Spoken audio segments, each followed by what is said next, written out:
Nix Digital Limited once wielded media power like a sword, but that sword cut deep, wounding not others alone, but the city itself.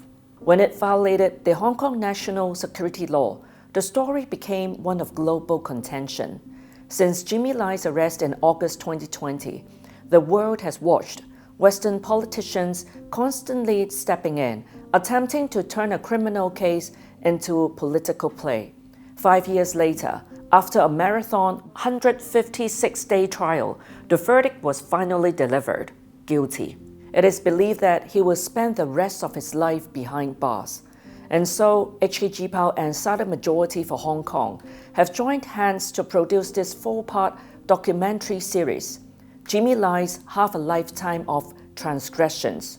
Together, we will trace his path from media mogul to political agitator and ultimately one of Hong Kong's infamous Gang of Four. In this first episode, we ask, how did Jimmy Lai become so deeply entangled with politics?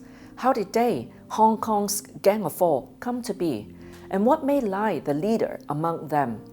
On August 18, 2019, the Commission for Political and Legal Affairs of the CPC Central Committee released a critical article titled Hong Kong's Gang of Four, 14 Sins. It pointedly stated that Hong Kong's order had been shattered by violent unrest for months, that rioters have openly crossed the bottom line of one country, two systems, damaging both the economy and people's livelihoods. And who, it asked, stood behind that chaos? The article named Jimmy Lai, Martin Lee, Anson Chan, and Albert Ho, 4 people accused of colluding with the United States and the United Kingdom and driving Hong Kong into chaos.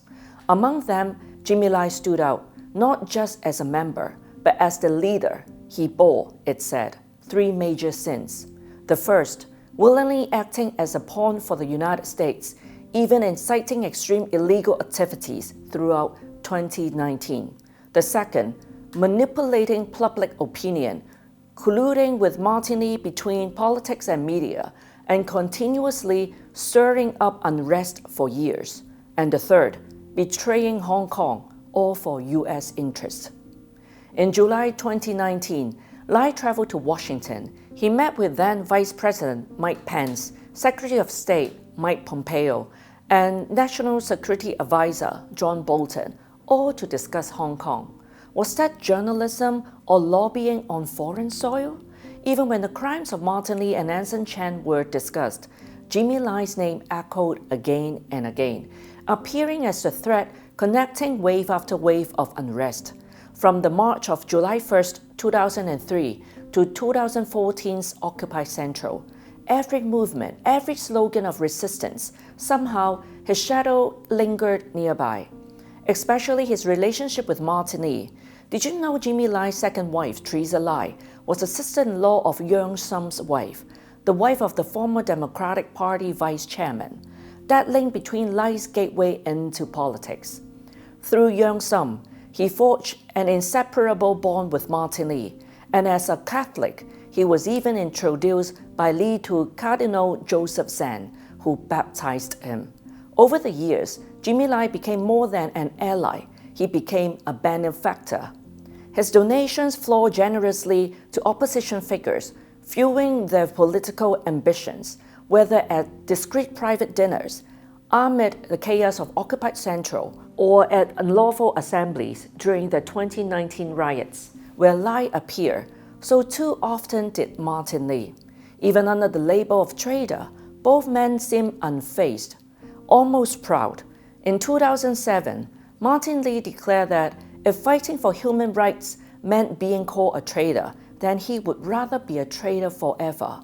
And in 2020, during a Taiwanese interview, when asked if he considered himself a traitor, Jimmy Lai shrugged it off, saying it was no problem, no matter what people called him. Was it defiance or indifference?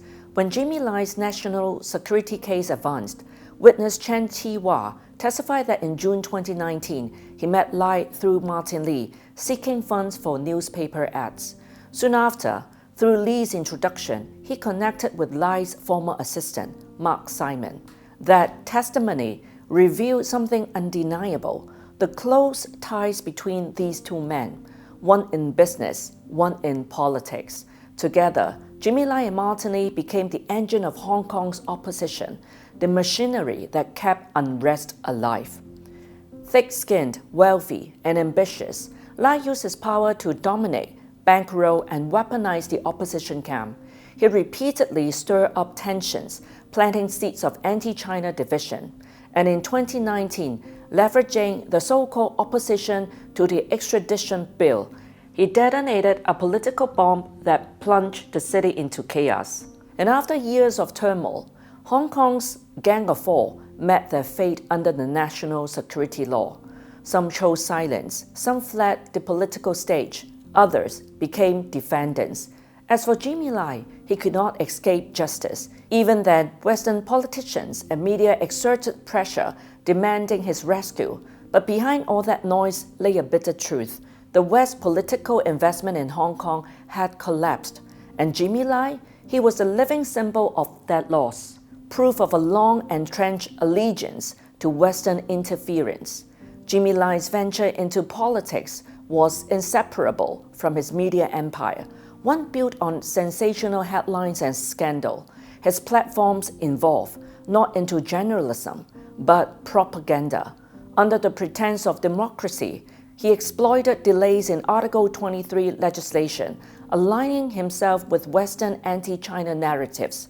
Each article, each broadcast, another storm to tear at Hong Kong's fabric. But the story doesn't end here. In the next episode, we will reveal how Jimmy Lai used his media empire to manipulate minds, dragging Hong Kong into what can only be called a democratic nightmare.